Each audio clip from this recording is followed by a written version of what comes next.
Elite graves ایک سادہ سا گھڑی ساز تھا جو گرین فیلڈ کے پرامن شہر میں رہتا تھا۔ وہ اپنا دن پرانے گھڑیاں ٹھیک کرنے میں گزارتا تھا، بڑی مہارت سے پرزے جوڑتا اور سپرنگز درست کرتا۔ اس کی زندگی عام سی تھی، مگر وہ وقت کے رازوں کو سمجھنے کا جنون بھی رکھتا تھا۔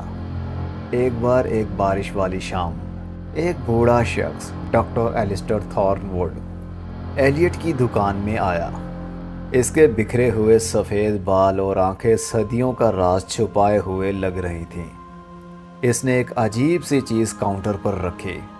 یہ گھڑی جیسی تھی، لیکن اس کے اوپر نیلے رنگ کی چمکتی ہوئی نقش و نگار تھی اور گھڑی کا ڈائل ہر سمت میں گھوم رہا تھا۔ ڈاکٹر تھارموڈ نے کہا، یہ کوئی عام گھڑی نہیں ہے۔ اس کی آواز کانپ رہی تھی۔ یہ ایک کرونوسفیئر ہے۔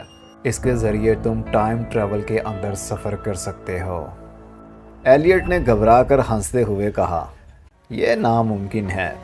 تھارن ووڈ نے جواب دیا، ناممکن محض ایک خیال ہے جناب، جسے رد کرنا باقی ہے۔ اور وہ چیز ایلیٹ کے ہاتھوں میں تھما دی اور کہا، اسے سمجھداری سے استعمال کرنا۔ بس پھر یہ کہہ کر بوڑھا شخص رات کی تاریکی میں غائب ہو گیا۔ ادھر ایلیٹ بے چین اور کرونوسفیئر کے ساتھ چھیڑ چھاڑ کرنے سے باز نہ آ سکا۔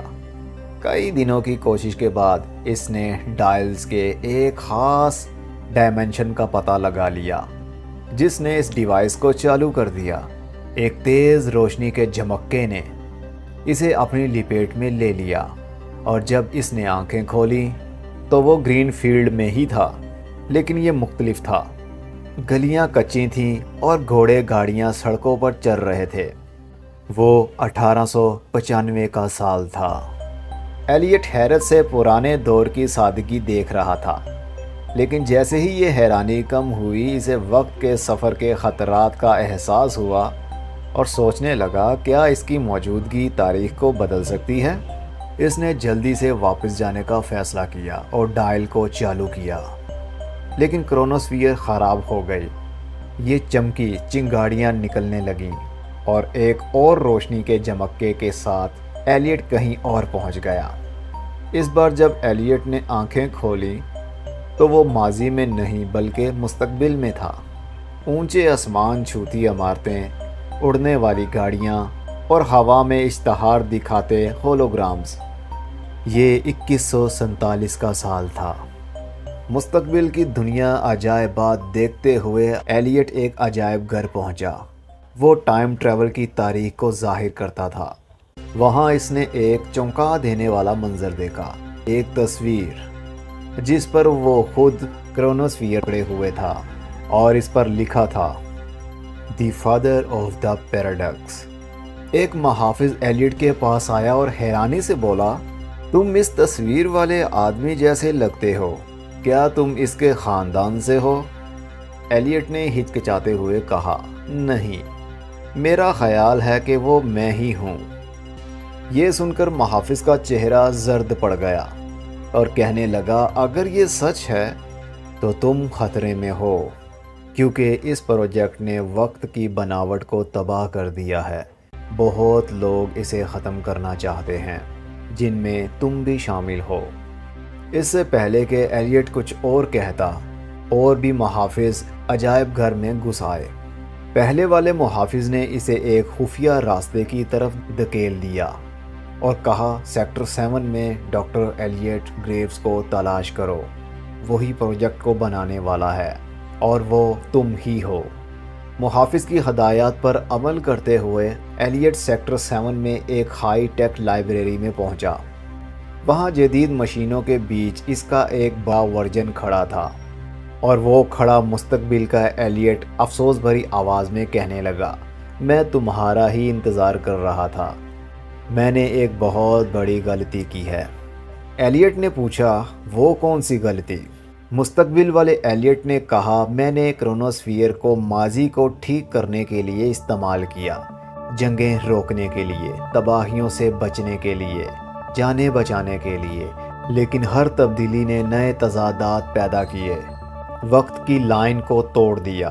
اب کائنات خود ختم ہونے کے قریب ہے۔ مستقبل کے ایلیٹ نے اسے ایک تبدیل شدہ کرونوسفیئر دی اور کہا تمہیں اس رات واپس جانا ہوگا جب تھورن ووڈ نے تمہیں یہ ڈیوائس دی تھی اور اسے تباہ کر دینا ہوگا۔ ایلیٹ نے نئے کرونوسفیئر کو چالو کیا اور اس رات واپس پہنچ گیا جب ڈاکٹر تھورن ووڈ نے پہلی بار اسے ڈیوائس دی تھی۔ وہ دیکھ رہا تھا کہ اس کا ماضی والا ایلیٹ خود اس ڈیوائس کو لے رہا ہے اور ڈیوائس کو تباہ کرنے کا مطلب تھا اپنی تمام حیرت انگیز یادوں کو کھو دینا، ماضی کے عجائبات کو، مستقبل کے معجزات اور انسانیت کی ممکنہ ترقی کا علم۔ لیکن وہ جانتا تھا کہ اس ڈیوائس کو رکھنے کی قیمت زیادہ تھی۔ وقت میں موجود تضادات بڑھ رہے تھے۔ حوصلہ بڑھا کر ایلیٹ نے تھورن ووڈ کے ہاتھ سے کرونوسفیئر چھینی اور اسے زمین پر مار کر توڑ دیا۔ چنگاریاں نکلیں اور ڈیوائس ٹکڑوں میں بکھر گئی۔ تھورن ووڈ نے اداسی اور سمجھداری سے اسے دیکھا اور کہا تم نے صحیح فیصلہ کیا، اور یہ کہہ کر وہ ہوا میں غائب ہو گیا۔ ایلیٹ اگلی صبح اپنی دکان میں جاگا۔ کرونوسفیئر غائب ہو چکی تھی اور وقت کے سفر کی یادیں خواب کی طرح دھندلا رہی تھیں۔ وہ دوبارہ اپنے پرامن گھڑی ساز کے معاملات کی طرف لوٹ آیا، لیکن کبھی کبھار اسے ان جگہوں اور زمانوں کے لیے اداسی محسوس ہوتی جنہیں وہ مکمل طور پر یاد نہیں کر سکتا تھا۔ اگرچہ یہ یادیں وقت کی دھند میں گم ہو گئیں، ایلیٹ کو معلوم تھا کہ اس نے دنیا کو ایسے طریقے سے بچایا ہے جسے کوئی کبھی سمجھ نہیں پائے گا، اور یہ اس کے لیے کافی تھا۔